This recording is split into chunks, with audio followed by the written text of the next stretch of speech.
Hello les coachés et bienvenue dans ce nouvel épisode de Coach ta carrière, le podcast qui accompagne les cadres perdus en quête de sens et de sérénité au travail. Je suis Maxime Meunier, coach carrière certifié et consultant en bilan de compétences indépendant et j'accompagne les cadres trentenaires bloqués dans leur carrière à sortir proprement d'un environnement de travail toxique pour vivre la vie professionnelle qui leur ressemble. Ma mission, c'est de vous aider si vous êtes cadre, insatisfait dans votre travail aujourd'hui ou complètement perdu en réflexion sur votre avenir. Je vous aide à construire un projet professionnel qui est choisi et non subi. Chaque semaine, je vous donne des conseils, des outils, des cas concrets pour vous donner un nouvel élan dans votre carrière.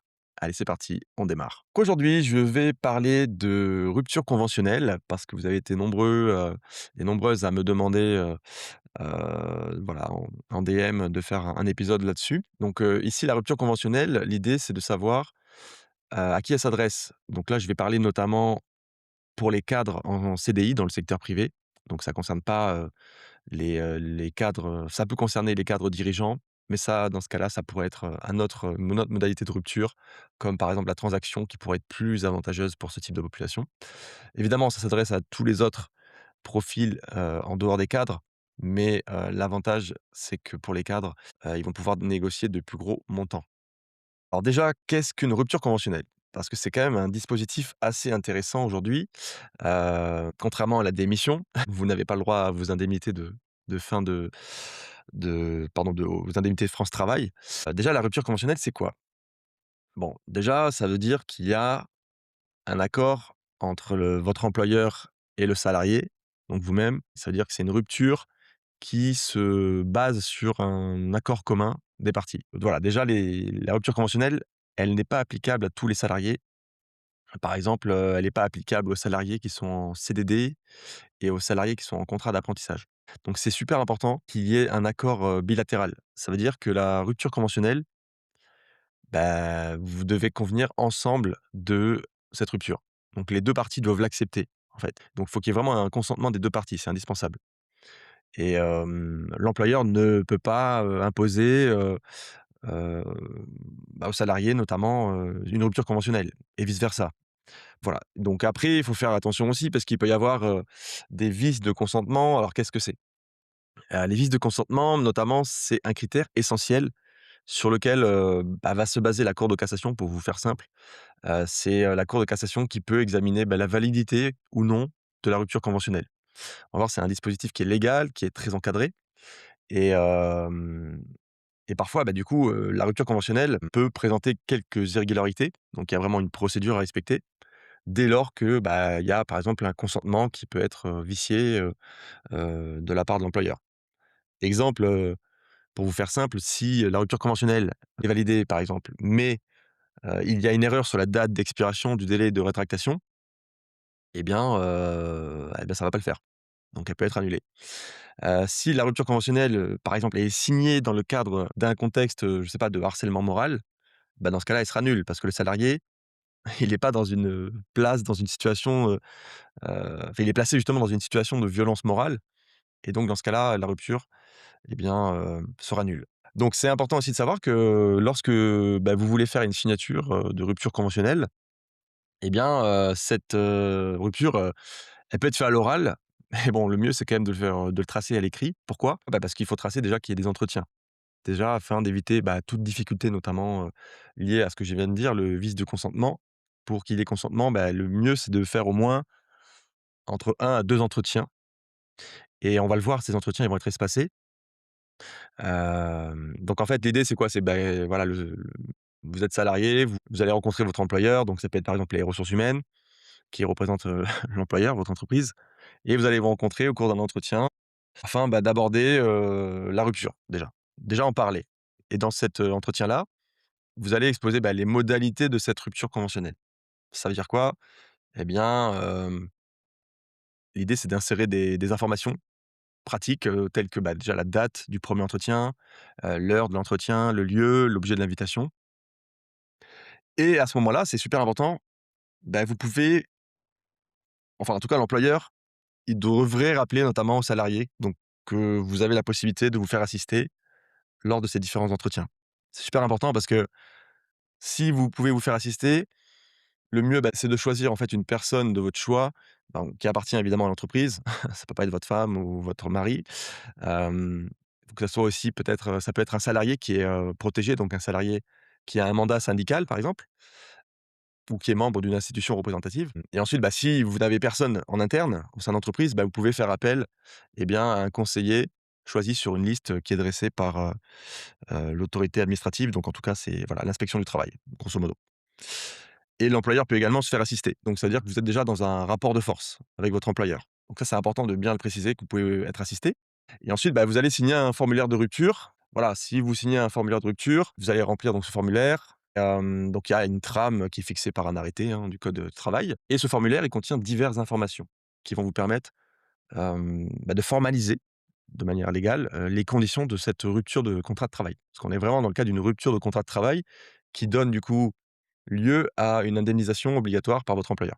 Donc c'est très réglementaire, il y a des dispositions légales et notamment, bah, le montant de l'indemnité. Il va y avoir également une date de rupture de contrat de travail et une partie où vous allez être aussi, comment dirais-je? Elle va être homologuée, donc c'est-à-dire qu'elle va être homologuée par la DIRECCTE, donc l'inspection du travail. Donc grosso modo, vous faites votre premier entretien, ensuite il y a un délai de rétractation de 15 jours, donc à compter de la signature de la convention de la rupture, donc c'est 15 jours calendaires. Et ensuite, bah, il y a, une partie où vous allez pouvoir aussi les 2 parties pourront se rétracter à l'issue de ces 15 jours. Donc ça veut dire que, bah, l'employeur, a le droit de se rétracter. Donc il y a un droit de rétractation qui rentre en jeu et ça, c'est super important parce que, bah, si une des parties met fin, bah, du coup, la procédure, est annulée. Voilà, après il y a une demande qui doit être adressée de la part de l'employeur, à l'inspection du travail, donc la directe. Et hem et ensuite, bah, la directe, elle-même, elle a 15 jours ouvrables pour instruire la demande. Ça veut dire que déjà, vous êtes sur au moins un mois déjà de délai entre votre demande et le moment où la rupture conventionnelle, eh bien, va être acceptée par l'inspection du travail. Et ensuite, une fois que la demande, elle est acceptée, on part du principe qu'elle est acceptée, pour faire simple, et bien, dans ce cas-là, voilà, l'employeur ne pourra plus refuser votre demande de rupture conventionnelle. Il pourra plus se rétracter et donc la rupture conventionnelle, eh bien, elle va obligatoirement vous indemniser de manière légale. Et si c'est pas de manière légale, ça va être du coup la convention collective de votre, bah, de votre entreprise voilà, qui va vous verser cette indemnisation qui constitue, bah, voilà, une condition de validité, obligatoire de cette rupture. Voilà et ça figure aussi sur le formulaire de rupture conventionnelle. Donc voilà, cette indemnité qui sera convenue du coup, entre les parties, elle est légale, mais du coup, elle est aussi, conventionnelle. Donc si la convention collective est plus favorable, ça sera du coup cette indemnité qui sera appliquée. En gros, pour faire simple, j'ai fait les calculs, donc vous pouvez aller aussi sur le site du code du travail.gouv, où là, ça vous donne déjà vous avez un simulateur, d'indemnité de rupture conventionnelle. Donc je vais vous le dire, parce que j'ai déjà fait un petit peu le calcul de mon côté.